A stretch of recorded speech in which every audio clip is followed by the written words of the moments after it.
I'm pretty sure that this is gonna hurt Donald Trump, where is gonna have the maximum effect. Why? Because number one, it is coming from Russia, and number two, it is also coming from Russian head of state Vladimir Putin, and also Kremlin making statements repeatedly and calling Donald Trump to watch out and not mess with Iran. This is why this is going to be a big problem for Donald Trump going forward.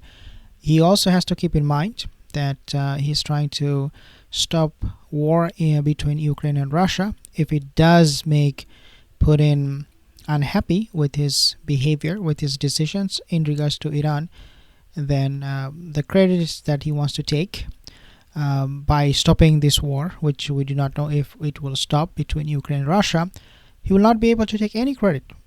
Vladimir Putin will not give him anything. He will not pay attention to Donald Trump whatsoever. And number two is, we already know, guys, that sanctions don't work, especially on Russia. They're actually doing pretty good with the sanction. The problem of Iran's nuclear dossier can only be solved by political diplomatic means. This is what is coming from Dmitry Peskov, the Kremlin spokesperson. And of course, we believe that all parties should maintain absolute restraint here and focus on diplomatic solution. And this is again coming from Russia, the higher ups. With all of the sanctions, Russia is doing their currency in 2024 was the third strongest in the world. And do you know whose currency is right now suffering?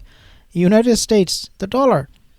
And therefore, US, whatever Donald Trump says about sanctioning Russia or putting tariff or doing whatever he wants to do, nothing is going to work. That day is over. And I think Russia is well convinced that these empty threats from US that they will put sanction on Russia is not and should not gonna stop them from saving a country they value so much, i.e. in this case Iran. Also, you have to understand that Russia may not be attacking US if US attacks Iran, as is the case with NATO. And I have mentioned this about how countries who are following a pact or a treaty come to the rescue of another country.